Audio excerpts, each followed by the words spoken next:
everybody. My name is Chris Petti, and I am one of the proud instructors here at Dubspot. We are teaching desktop music production in addition to DJing. The workshop is capturing sounds and creating music from what you can get out of household objects. So, today for you I have a watermelon. This was at the request of the Decibel folks. I have a couple of ideas how to use this. I found these really annoying, I won't torture you too much with these. Staying at a hotel here that was nice enough to provide a glass for me, and breakfast provided a tiny little spoon and a fork. To give you a little bit of background, I'm going to be using Ableton Live here today. This will work with pretty much any software title. Live is very fast and has an amazing workflow, and it's going to be very, very easy for me to do this type of thing here today. So this is Ableton Live. I have it set up in the session view, and I actually am going to be using my portable Snowball microphone that I brought from home with me. It's a USB microphone. I have an audio interface here. I could do this with a regular microphone. I felt that this would be easier one-stop shopping with the USB mic. So I have it set up in my preferences that the audio is going to be coming out of the interface and the mic is going to be capturing all of the sound that you hear here today. So I have everything set up in session view here to begin. And I'm just going to eliminate my MIDI tracks from the equation here. And I'm going to collapse my browser. Just in case any of you are curious, I have this set up as a single input because a microphone is in fact a mono input into the system. So I don't want to record this in stereo because it's going to come out with only one side being recorded. So you can see that signal is coming up, but you're not really hearing anything come back. That's because I have not enabled the recording on the track. So once I enabled the recording, we've got signal. So I think the first place that I'm going to start here is I'm going to start with the watermelon. So there's different ways that you can sample and you can capture sound. Obviously we know of the traditional way, like if we were recording a band and we were recording instrumentalists and we have the guitar player and he wants to play along with the drummer and the bass player and possibly the vocalist as well.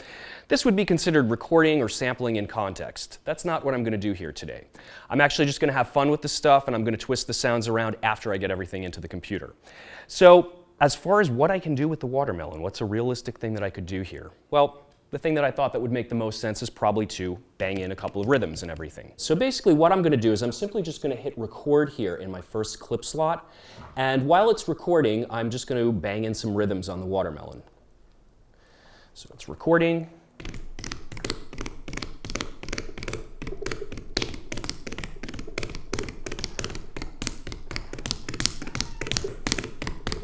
Okay, I think that that should be enough. Let's just check to make sure that I captured enough of the audio here. And that looks like an audio file. So what I'm going to do is I'm going to shorten the clip right now. Clip is the terminology for what this object is inside Live that's taking up a musical amount of space. So I may want to keep some of this audio. So what I'm going to do is I'm going to quickly duplicate this clip so that I have it as a point of reference if I ever want to go back to it. I'm also going to color code the clip too so that I have a little bit more exciting visual eye candy inside. And I'm also going to rename the clip. I'm going to call this W source. So that's what the waveform of me pounding on the watermelon looks like. Okay, so now the real fun begins with this. What can I possibly do with this audio to make it more exciting than it really is? Well, the first thing I want to do is, you know that I recorded this completely out of context. I mean, I'm kind of hearing a pulse in my head as far as what I want to bang this off to, but I am in no way, shape, or form a percussionist. I don't claim to be. So I'm probably going to have to rearrange some of these hits to make it more cohesive and everything. So what I'm going to do is I'm going to take advantage of one of the very cool features inside Live called Slice to MIDI. When I do this, it brings up a dialog box in the center of the screen that asks how I want to slice things up. So basically, I'm going to allow it to slice by transient. For those of you that don't know what a transient is, the transients are these volume spikes across the waveform. And this is indicating where there's a louder portion of the waveform than others. So this is typically associated with slicing up drum beats or different percussion lines, which in this case it is. So I then have a slicing preset, and Ableton Live has a bunch of different ones, but you'll also see that there's two in here that are not part of the factory sound set. These are my own custom ones that basically I mimic the way that a hardware sampler would be able to treat these types of sliced up loops. So I'm going to choose the CP Recycler Slicer 0 Velocity. and I'm going to say OK. When I slice this, it now creates a new instrument and creates a MIDI file that has all of the percussion hits lined up across the line here. So one of the very cool things that I can do with Live is I can do quantization non-destructively. What that means is that it's not actually going to physically move the slices around until I say commit to it. Part of the whole thing with sound design, with making custom sounds, a lot of people will tell you that it's not so much where the sounds come from, but it's what you do to them after you get them into the computer. You can do an enormous amount of processing and changing of the sounds to color them, to completely twist them out of the original context that they were in. So what I'm going to do with this right now is I'm actually going to go to the Ableton library, and I'm going to go into some of the effects processors. One of my favorite processors that's inside Ableton Live is called Corpus. And Corpus basically is a physical modeled drum body. If you saw Robert Henke's demonstration upstairs, he was talking about physical modeling, mathematical models of acoustic instruments. This is a mathematical model of the actual body of a drum. So this is going to add depth and dimension to the sound. So what I'm going to do is I'm actually going to do some wacky stuff to this. There are some really out there kinds of effects in Corpus that will allow me to really twist this around into a new place. So if I play this back now with this Corpus preset on, and I'm going to hot swap through some of them as I go through this too.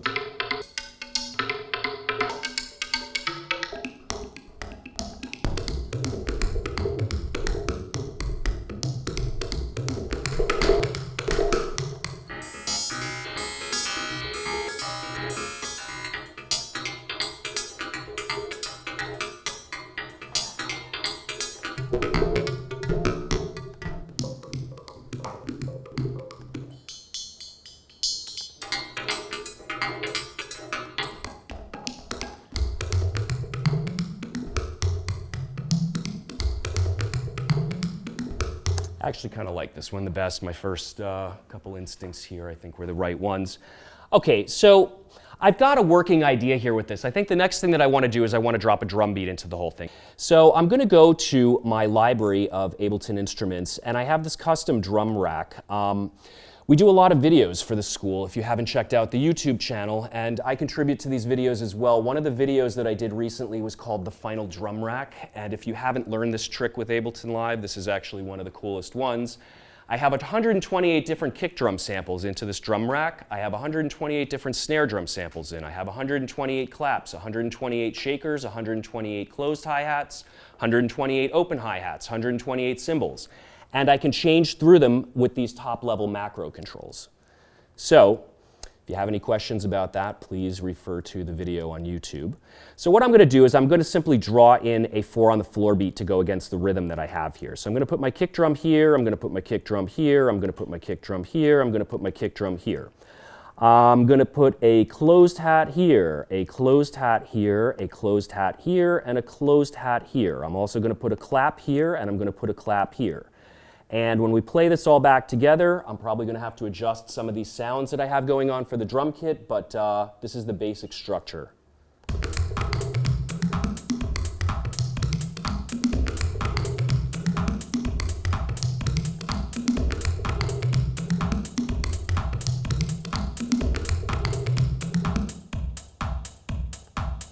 Okay, so let's just cycle through some of the kick drums till we find one that's going to be good for this.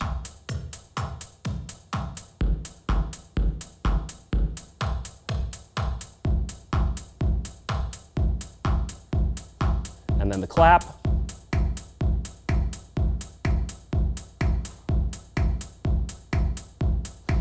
And I think what I'm going to do is I'm just going to make the kick really, really big here. So I'm going to pull up one of the Ableton Audio Effect Rack presets, and I'm going to go to Drum Processing, and I'm going to find Kick Huge Warm, and I'm going to drop it directly onto my kick track. So let's take it here and drop it right onto the kick part so that it's not touching anything else. And now,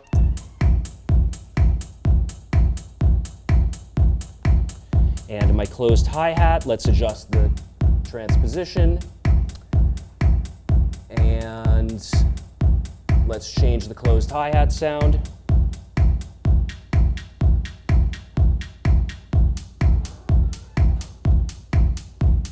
Okay, so that should be enough to work with for the moment. So I'm going to collapse my my zone control here. So now we're looking back at the project again. I'm going to collapse the drum track also, and I'm just going to move everything over here so that it's nice and neat. And now, I think what I'm ready to do is start monkeying around a little bit more with this loop. You'll notice from my preset I actually have a couple of different things that you might not have seen inside the actual Ableton Live presets, but one of the things that I'm going to do here is I'm going to definitely adjust my decay and my release time of those hits on the watermelon, just to make it a little bit more percussive and keep it a little bit more rhythmic in the process.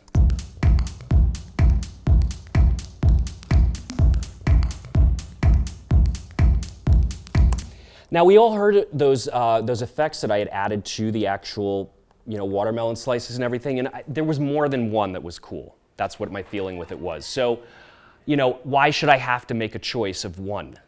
I don't have to. So what I'm going to do is I'm going to duplicate this entire track, and I'm simply going to switch up to a different preset for the corpus on this particular one.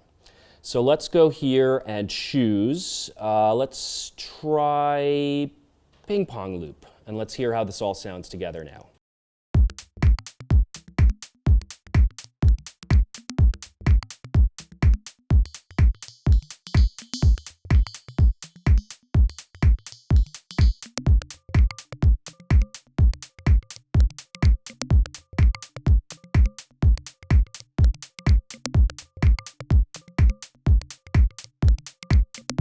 Okay, so I've definitely got something going here starting. So I'm going to take a look at some of these additional objects. I'm going to move the watermelon out of the way.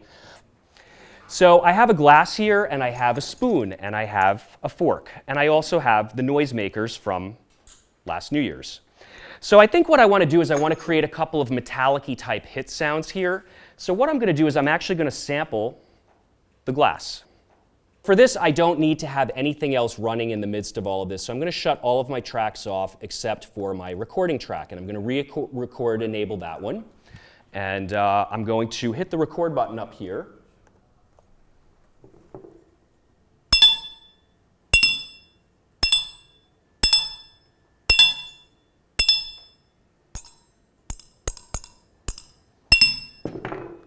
Okay. So I got my hit there, and what I'm going to do is take the record off of here, and I'm going to create another audio track now. And I'm simply going to go into this clip, and I'm going to extract one of the hits that I want to take. Probably the first one, because I think it was the best one out of the ones that I did here. So what I'm going to do is I'm next going to go here and shorten this, so this is exactly 2 beats. And I'm going to right-click, and I'm going to say crop sample. What I'm going to do is I'm going to duplicate the track. And on this duplicate, what I'm going to do is I'm actually going to go to one of my other favorite effects inside Ableton Live, which is known as the grain delay. The grain delay basically is going to granularize the sample and make it sound completely unrecognizable as far as what it sounded like originally. So let's just play this back for a quick minute and hear and process some of the sound.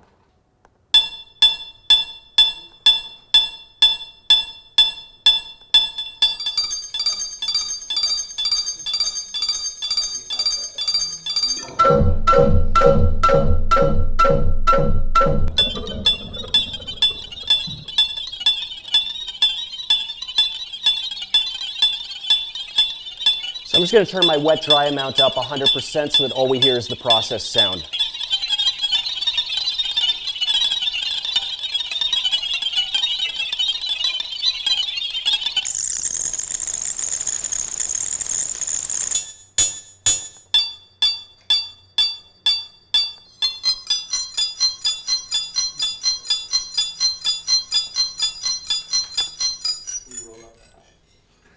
So I'm going to add one more thing to this because the processing doesn't have to just end with one of these. I'm going to go and I'm going to pull up a filter delay on this also.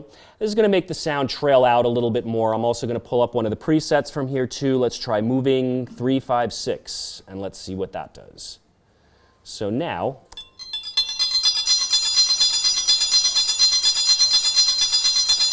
and you know what? Nate is right. It is a little bit too harsh, so I'm going to do everybody a favor here, and I am going to put an equalizer on the end of this and simply roll off some of the highs, because I don't want to lose my hearing from this demonstration. So let's do a high cut here, and let's play it back.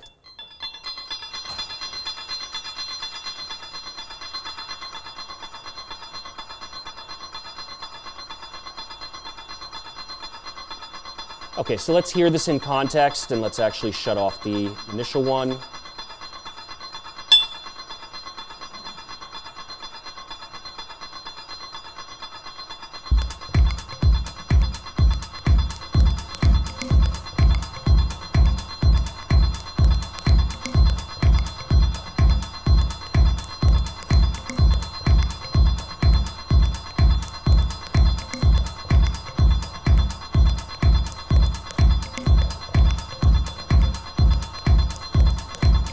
Okay, so we've got sort of a texture, something going on here from some of the things that I've recorded. Now comes the tricky part, the bass and the musical sounds.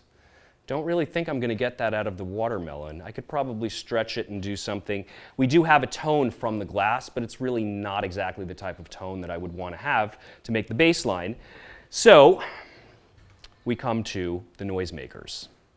And it might sound abrasive and kind of nasty to listen to it with me winding it, but there is a method to all of this. And what I'm going to do is, again, I'm going to solo out my record-enabled track, and I'm going to hit the record button here, and we hear the sound coming back in. I'm actually going to shut the monitoring off for this so that I only am hearing one of me. So I'm going to take one of the noisemakers now, and what I'm going to do is I'm simply going to record the turning of this. All right, so I'm going to hit the record button here.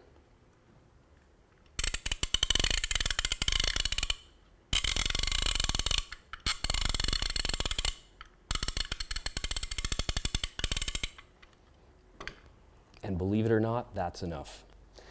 Okay, so what this sounds like to me, if you've ever worked with synthesizers, which I'm assuming that most of you have, is it sounds kind of like a sawtooth wave to me. So what I need to do with this is, rather than treat this as a strictly audio clip, I'm actually going to use one of my favorite instruments in the entire program, and I'm going to go here and create another track, a MIDI track this time. And that instrument that I'm speaking of is sampler. So this is the Ableton Live sampler, and it's actually quite different from other samplers that you'll see. There's some very, very unique things with this. So what I'm going to do is I'm going to take my sample and I'm simply going to drag it right here into sampler. Okay, so I'm going to shorten the length here of the sample, and I'm going to just take the end point here and bring it all the way back also. Actually, this looks like a much healthier part right here. And the idea with sampling is that samplers typically had very, very little memory when they came out. For a long time, they had very, very little memory until we got into the computer realm of things where we had gigs and gigs of RAM. A hardware sampler, basically, if you had 1 or 2 megabytes with the original hardware ones, you were like, wow, I've got so much time to record, and I can make entire tracks. People actually did make tracks. And the way that they did this was by using techniques called single cycle looping and crossfade looping. And this is when we take small little segments of audio, put it into the sampler. Everything is now record enabled on this track, so if everything works out the way that I'm expecting it to, if I strike the key here, you should hear that grinding sound. So next what I'm going to need to do is put it into a loop. So let's put it into forward sustained loop mode, and let's take the beginning portion here and bring it back to where I had clipped it. And I'm going to shorten everything as well so that we can see it in a more condensed space here too.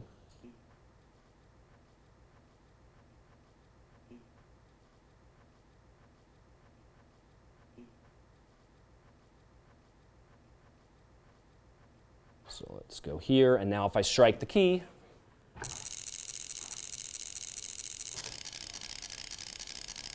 so let's actually make this shorter. I'm going to right click and I'm going to say crop sample. And when I cropped the sample, it basically eliminated all of the excess data that was going on. And I'm going to take the endpoint here and I'm going to bring it back even shorter. So let's bring it to the beginning of that first one and let's see how this sounds.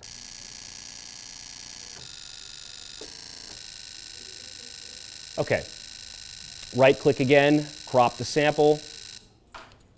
And let's take the endpoint here and bring it all the way back. Being that the sound kind of resembles a sawtooth wave to me, I don't really need to do the other technique called crossfade looping, which would basically fade out the tail end and fade in the beginning. This is very important for very complex type sounds that are going to be hard to loop. So just in case you're curious, the crossfade looping looks a little like this. I shorten the start point and I adjust my crossfade over here. And what we're going to see is we're going to see this magical fade that happens where it's going to fade out the end and fade in the beginning so that it produces a smooth loop.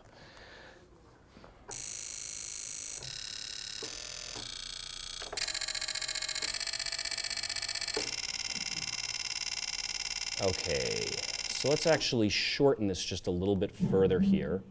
So what I'm going to do is I just want to take one of these actual noises. I don't want to have any of the silence in between. So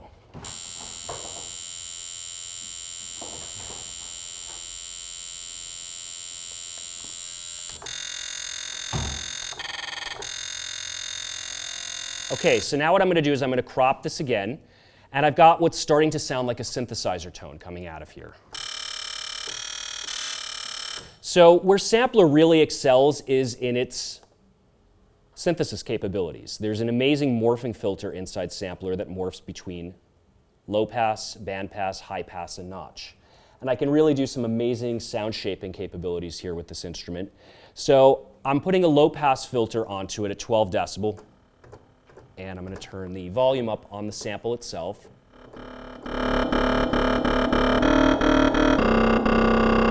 And let's pull the filter down just a little bit more to make it deeper.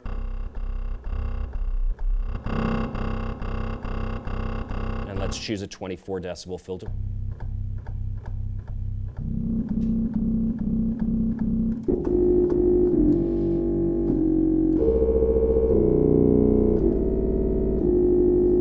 Okay, so what I'm going to do next is I'm going to play this back in context against everything. This time I'm going to record it against the actual beat and the rest of the sounds. Hit the record button.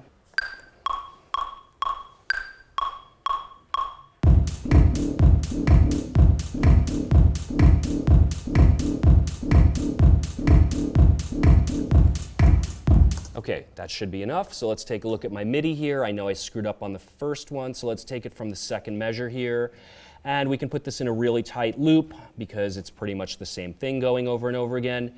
So if I play this back now against the beat.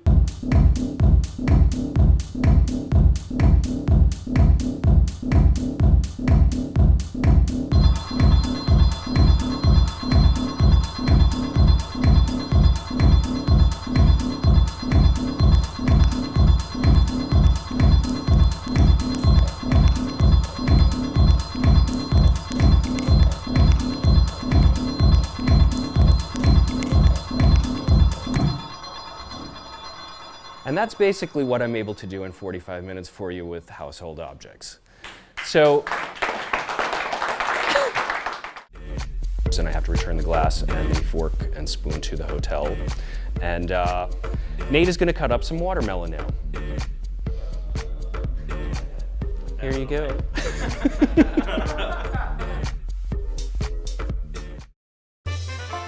Welcome to Dubspot. We believe in providing you hands-on experience right away.